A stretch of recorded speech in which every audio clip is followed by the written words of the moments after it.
This training video is about the Words Up Early key message, copy and add. We're going to talk about why the Words Up Early key message, copy and add is key for early language and communication, and how we can use the strategy when we're playing and interacting with children. The Words Up Early key message, copy and add is a strategy about how we as adults use our language to support children's language and communication when we are interacting and playing with children.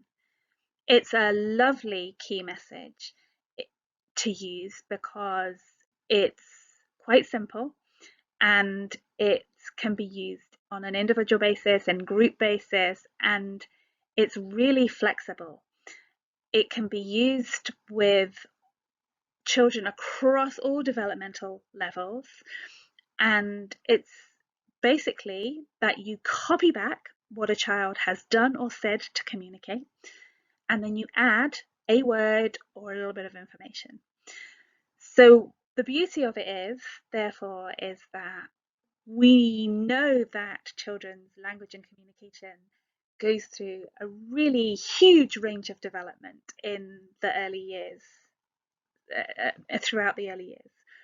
So you can see on the screen now we've got from children at that kind of coming up to the first words and through to the whole chatting now. So we have children that aren't yet using the first words but are approaching that, and then we have children who are using whole sentences. The beauty of copy and add is we can go from children who are using non-verbal means of communicating, so are reaching or pointing or looking towards things.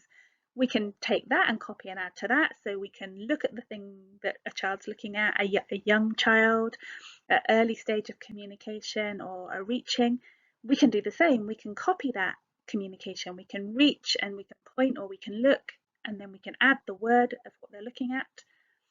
Or we can take a child who's using a whole sentence and we can copy that back and add in a more complex vocabulary. So we're extending every child's language.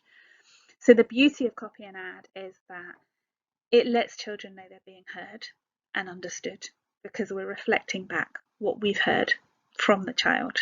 We're reflecting their communication message back to them, whatever that was.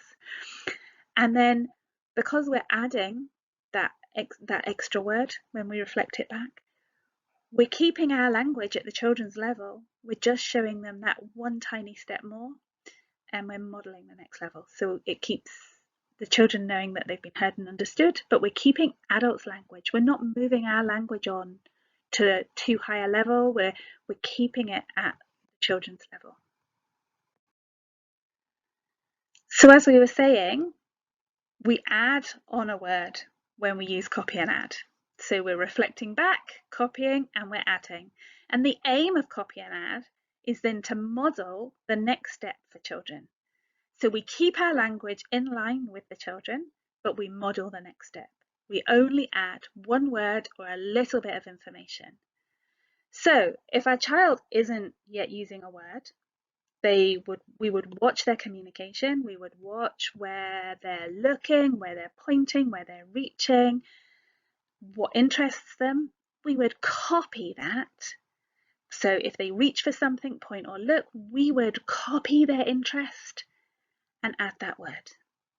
So if we see them get really excited by a cat walking past and they jump up and down, we might jump up and down too, and we might say cat. Or if they're just jumping, and we would join their jumping and say jump.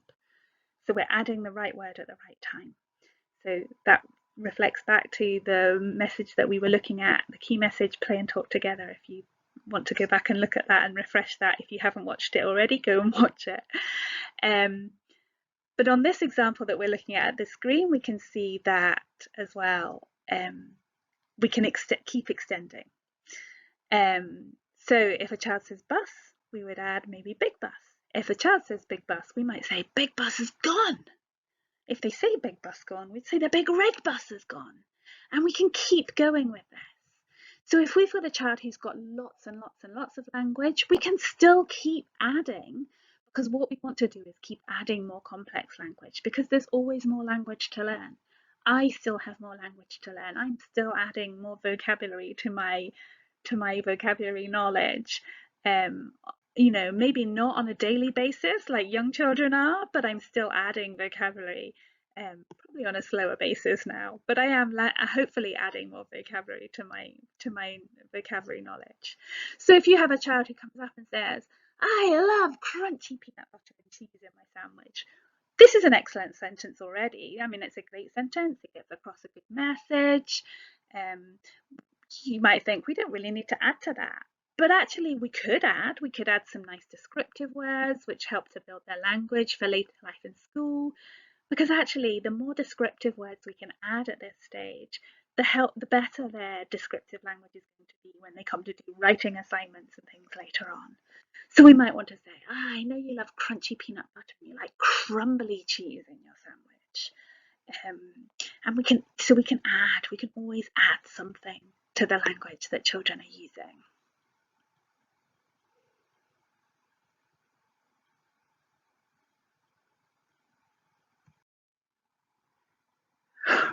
What we also do when we're using copy and add is we model the correct language.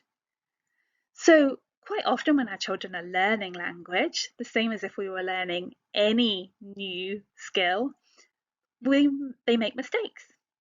So it takes them a while to correctly learn all the grammar and all the speech sounds because these things take time. They don't all fall into place in just magically. It takes time for these things to happen. So they might do things like say things like, I sawed it the puddy tat. And what we do with that is we reflect it back. So we say, oh, you saw the pussy cat. So we're giving them the really clear example of how that should sound and what the words might really be. So you'd give a really clear, correct model of language when you reflect it back.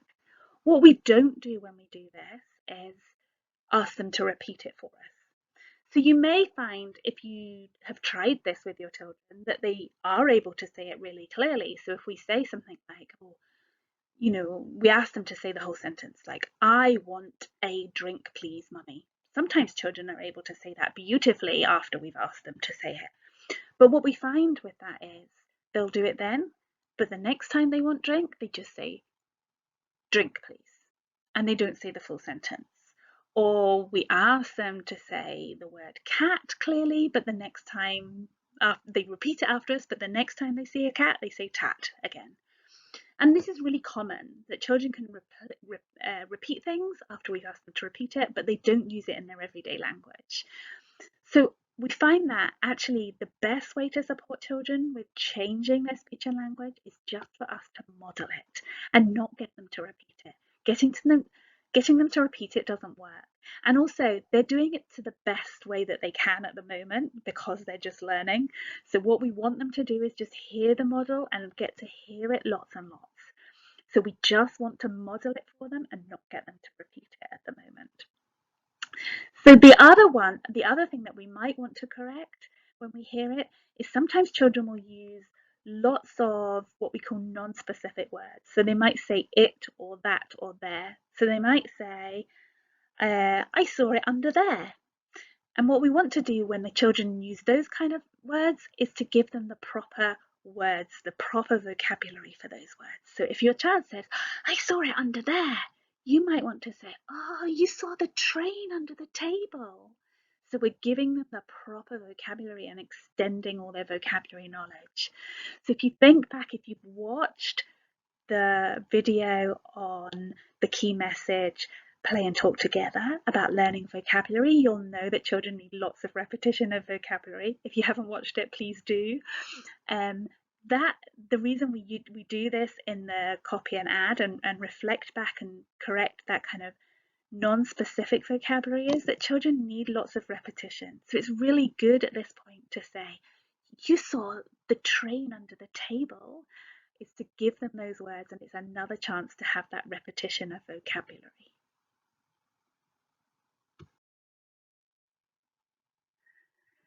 So when we talk about the Words Up key message copy and add, what we're talking about is we repeat what the child says or does to their communication, and then we add a word.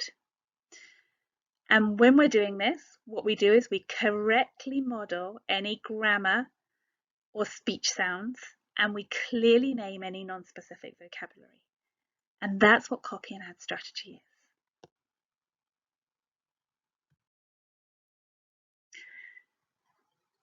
You can pause the video here and click on the link to watch this video. In this clip, Mum uses the strategy of copying her child's actions and adding the language to describe what she's doing. She's using some really nice comments in this video to describe what she's doing and what the child's doing. Remember to add a pause and wait after you've added the language. For more information on the pause and wait key message, you can watch the video presentation on that key message. This is another video clip to click on and watch. When you watch this video, notice how when Dad copies back the child's attempts at words, she tries to repeat them again. With all this practice, her words will become clearer as she develops.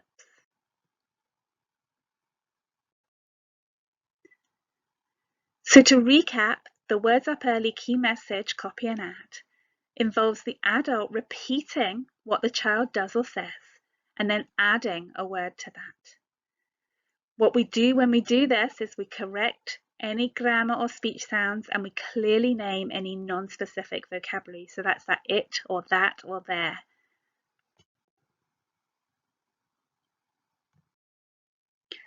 Please watch the other Words Up Early key message videos. You can also contact the local speech and language therapy department for more advice. There's also a Just Ask inquiry line on a Tuesday afternoon for any child development concern.